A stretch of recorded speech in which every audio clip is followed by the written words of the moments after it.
Hello student, आप सभी का स्वागत है वाईआर इस क्लास में। स्टूडेंट, आज की इस वीडियो में हम पढ़ने वाले हैं त्रिकोणमिति। जी हाँ स्टूडेंट, त्रिकोणमिति से हम स्टार्ट करेंगे। उसके बाद जो है और सभी जो चैप्टर हैं, जो अध्याय हैं, उन सभी को आगे पढ़ेंगे। क्योंकि त्रिकोणमिति इसीलिए हम शुरू कर रहे हैं क्योंकि त्रिकोणमिति से जो हमारे परीक्षा होता है उसमें 12 नंबर जो है त्रिकोणमिति से ही केवल पूछे जाते हैं। तो सबसे पहले हम जो अध्याय पढ़ेंगे, अध्याय 8 जो त्रिकोणमिति है वो पढ़ेंगे। उसके बाद हम सभी अध्याय को पढ़ेंगे। तो त्रिकोणमिति शुरू करने से पहले कुछ जो महत्वपूर्ण सूत्र हैं, आप जो है इन सभी को जो है मैं यहाँ पे इस वीडियो में बताऊंगा। पूरा जो है आप जो है पूरा अंत तक वीडियो देखिएगा, सूत्रों को याद कर लीजिएगा और मैं पूरा समझाने वाला हूँ कि कौन कौन से सूत्र कैसे आपको याद करने हैं। उसके बाद हम सवालों को हल करेंगे।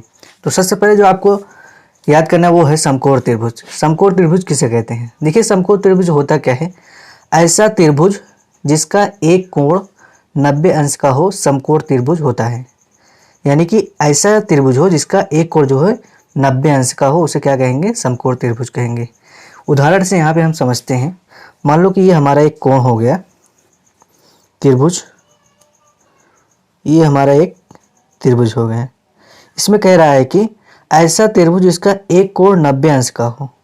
तो 90 अंश हम सब जानते हैं। 90 अंश कैसा होता है? सीधी रेखा होता है, यानी कि एक आधार पर जो है सीधी रेखा हो। तो सीधी रेखा कौन सा है? ये वाली सीधी रेखा है। तो ये हमारा क्या हो जाएगा? 90 अंश हो जाएगा, यानी कि समकोण। ये हमारा क्या हो गया? त्रिभुज। इसको हम नाम दे देते हैं। ये हो गया ए, और ये हो गया बी, और ये हो गया सी।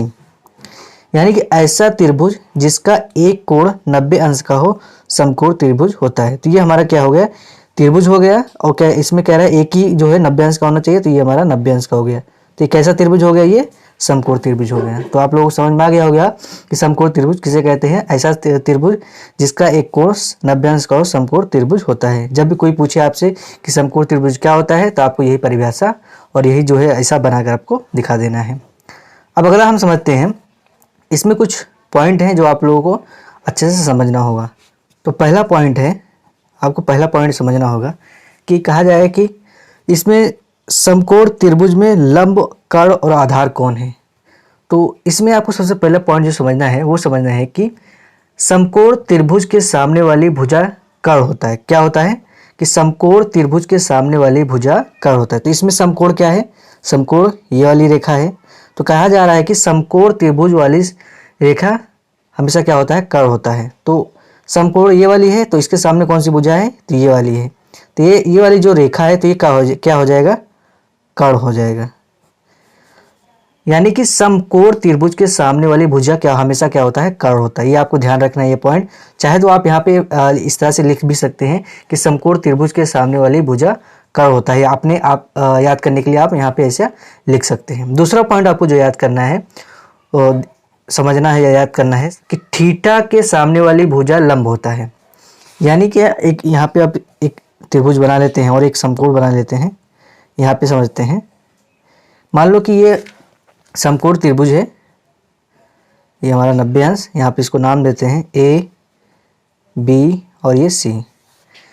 इसमें कहा जाए कि इसी में ये बताइए कि लंब कौन सा है, कर्ण कौन सा है, कौन सा आधार है। तो अभी हमने बताया था कि कर्ण कौन सा होता है? समकोण त्रिभुज के सामने वाली भुजा कर्ण होता है। पहला पॉइंट भी हमने बताया था। तो ये समकोण है, समकोण के सामने वाली भुजा क्या हो जाएगा? वो हो जाएगा कर्ण हो जाएगा। अब हमने ये बताना है कि लंब कौन सा है और आधार कौन सा होता है। तो यहाँ पे हमें ये बात समझना होगा कि हमारा थीटा कहाँ पे बन रहा है। थीटा हमारा यहाँ पे भी बन सकता है और यहाँ पे भी बन सकता है।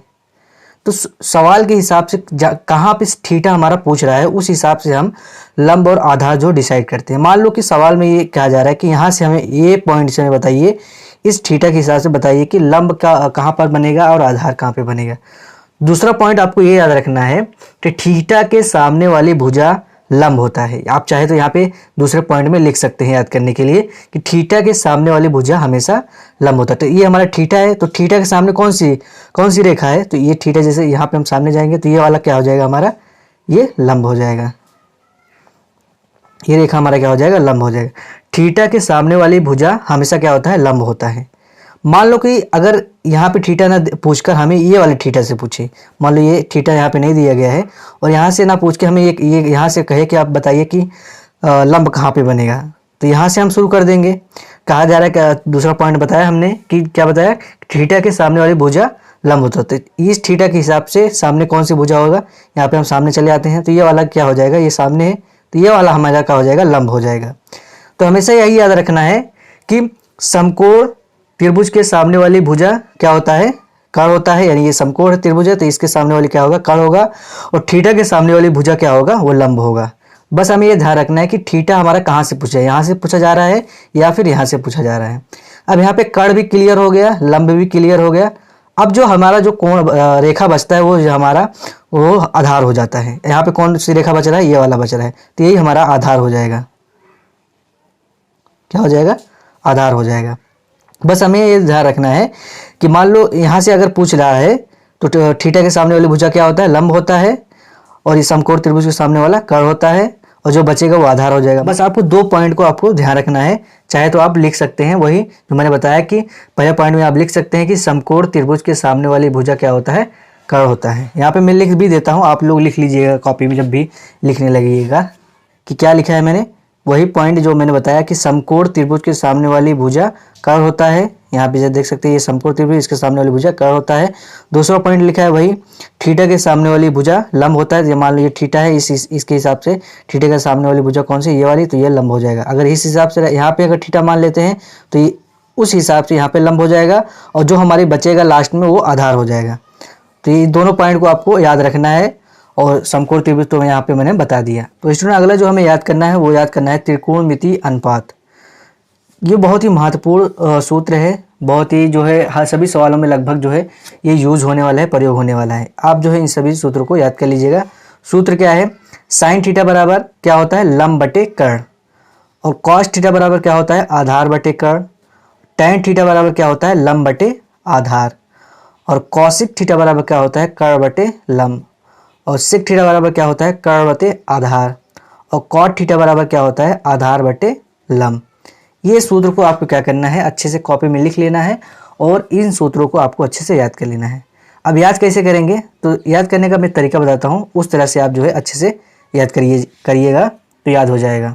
तो स्टूडेंट पहले आपको क्या करना है, पहले जो नाम है पहले इसको याद करना है। नाम क्या है, पहला नाम क्या है, पहला नाम यहाँ पे बताया था मैंने, क्या होता है, साइन। उसके बाद दूसरा कॉस, तीसरा क्या नाम होता है, टैन, चौथा कॉट, पांचवा सेक, और छठा कॉसेक। ये पहले आपको क्या करना है, ये छः हैं, छयों को पहले नाम याद करना है। नाम कैसे याद करना है, इस नामों को क्या करना है, 5-6 बार पढ़ेंगे तो ऑटोमेटिक जो है आपको याद हो जाएगा। कैसे याद करना है, sine cos tan cot sec cosec, sine cos tan cot sec cosec. तो इस तरह से आप जो है 5-6 बार पढ़ेंगे तो आपको जो है ये अच्छे से नाम जो है याद हो जाएंगे। जब नाम याद हो जाए तब आपको क्या करना है, इन सूत्रों को याद करना है। कैसे कि साइन थीटा बराबर क्या होता है, लंब बटे कर्ण, कॉस थीटा बराबर क्या होता है, आधार बटे कर्ण, टैन थीटा बराबर क्या होता है, लंब बटे आधार, कॉट थीटा बराबर क्या होता है, आधार बटे लंब, सेक थीटा बराबर क्या होता है, कर्ण बटे आधार, और कॉसेक थीटा बराबर क्या होता है, कर्ण बटे लंब। तो इस तरह से आप जो है याद कर सकते हैं।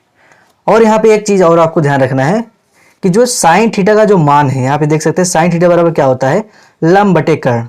साइन का उल्टा क्या होता है, कॉसेक होता है। यहाँ पे समझते हैं पहले, साइन का जो उल्टा होता है, यानी कि उल्टा जो साइन का उल्टा क्या होता है, वो होता है कॉसेक होता है, और कॉस का उल्टा जो होता है वो होता है सेक, और टैन का उल्टा क्या होता है, कॉट। जब आपको इन जो है नाम याद हो जाए, जैसे sine cos tan cot sec cosec, तो आपको उल्टा याद रखना है ये कि साइन का उल्टा क्या होता है, कॉसेक होता है, कॉस का उल्टा क्या होता है, सेक होता है, और टैन का उल्टा क्या होता है, कॉट होता है। ये उल्टा मैं क्यों कह रहा हूँ यहाँ पे समझिएगा, क्योंकि यहाँ पे देख सकते हैं साइन का मान जो दिया गया है लंब बटे कर्ण दिया गया है। अब साइन का उल्टा क्या, तो कॉस का जो साइन का जो मान है उसको हम उल्टा कर देंगे, लेकिन लंब बटे कर्ण है तो यहाँ पे क्या हो जाएगा, कॉसेक का मान कर्ण बटे लंब हो जाएगा। यानी अगर हम साइन का मान याद कर लेते हैं तो कॉसेक का मान ऑटोमेटिक याद हो जाएगा। क्या करेंगे, उल्टा कर देंगे। अब इसी तरह से कॉस थीटा बराबर क्या होता है, तो आधार बटे कर्ण होता है। अब हम जानते हैं कॉस थीटा का उल्टा क्या होता है, सेक थीटा, तो सेक थीटा को जो कॉस थीटा का मान है उसका हम उल्टा कर देंगे, कर्ल बटे आधार। इसी तरीके से टेन थीटा का मान होता है लंब बटे आधार, तो टेन थीटा के मान को क्या करेंगे हम उल्टा कर देंगे, और उल्टा क्या है कॉट थीटा बराबर हो जाएगा हमारा आधार बटे लंब। तो इस तरह से हम याद कर सकते हैं। तो ये वेरी इंपॉर्टेंट है, आप लोग अच्छे से याद कर लीजिएगा। अगर उसके बाद जो हमें याद करना है वो याद करना है पाइथागोरस प्रमेय। पाइथागोरस प्रमेय क्या होता है, कर्ण स्क्वायर बराबर लंब का स्क्वायर प्लस आधार का स्क्वायर। ये सूत्र आपको याद रखना है। यानी कर्ण का जो मान होता है, कर्ण स्क्वायर का मान जो बराबर तब होगा जब लंब रहेगा और आधार रहेगा, तभी जो है कर्ण जो है बराबर होगा। यानी कर्ण स्क्वायर बराबर लंब स्क्वायर प्लस आधार स्क्वायर, तभी जो है कर्ण का यानी कर्ण का मान जो है वो बराबर होगा। जब भी आपसे पूछा जाए कि पाइथागोरस प्रमेय का सूत्र बताइए, तो आपको बताना है कर्ण स्क्वायर बराबर लंब स्क्वायर प्लस आधार स्क्वायर होता है। या फिर इस तरह से पूछा जाए कि कर्ण स्क्वायर का सूत्र बताइए, तो आपको बताना है लंब स्क्वायर प्लस आधार स्क्वायर। तो इस सूत्र को भी आपको याद रखना है। ये सूत्र जो है सभी जो है प्रश्नावली में यानी त्रिकोणमिति के जो सवाल हम हल करेंगे सभी जो है प्रयोग होने वाले हैं। बिना सूत्र याद किए जो है हम सवाल को हल नहीं कर पाएंगे। उसके बाद जब अगला जो हमें सूत्र याद करना है त्रिकोणमिति अनुपातों में संबंध। जी हाँ स्टूडेंट, संबंध मतलब ये इसे समझे कि इसमें कहा जा रहा है कि साइन थीटा और कॉसेक थीटा के बीच में संबंध क्या है। तो हमने अभी बताया था कि साइन और कॉसेक थीटा के बीच क्या संबंध है, उल्टा होता है। तो उल्टा यहीं पे ये सूत्र बन जाता है। तो साइन थीटा बराबर वो इसको उल्टा कर देंगे 1 कॉसेक थीटा हो जाएगा, और कॉस थीटा बराबर 1 सेक थीटा हो जाएगा, टेन थीटा बराबर 1 कॉट थीटा हो जाएगा। बस वही जो हमने बताया था कि क्या उल्टा होता है, टेन का उल्टा क्या होता है कॉट थीटा, तो उसी को हम उल्टा कर दे रहे हैं यहाँ पे। बस ये सूत्र बन जाता है। और कॉसेक थीटा बराबर हो जाएगा 1 साइन थीटा, सेक थीटा बराबर हो जाएगा 1 कॉस थीटा, और कॉट थीटा बराबर हो जाएगा 1 टेन थीटा। तो स्टूडेंट आप लोगों को क्या करना है, जो अभी हमने शुरू से लेकर अभी तक जो सूत्र बताया, जो अभी जो चीज़ें हमने समझाया, इसको क्या करना है आप लोगों को अच्छे से याद कर लेना है, अच्छे से समझ लेना है। पहले क्या समकोण त्रिभुज क्या होता है मैंने समझाया, अच्छे से इसको समझ लेना है। उसके बाद हमने बताया कि त्रिकोणमिति अनुपात, इस सूत्र को क्या करना है अच्छे से आपको समझ लेना है, याद कर लेना है। उसके बाद पाइथागोरस प्रमेय क्या होता है, कर्ण स्क्वायर बराबर लंब स्क्वायर प्लस आधार स्क्वायर, इसको याद कर लेना है। उसके बाद जो याद करना है ये वाला त्रिकोणमिति अनुपात में संबंध, इसको आपको क्या करना है पूरा याद कर लेना है। तो स्टूडेंट इन सभी सूत्रों को आप अच्छे से याद कर लीजिएगा।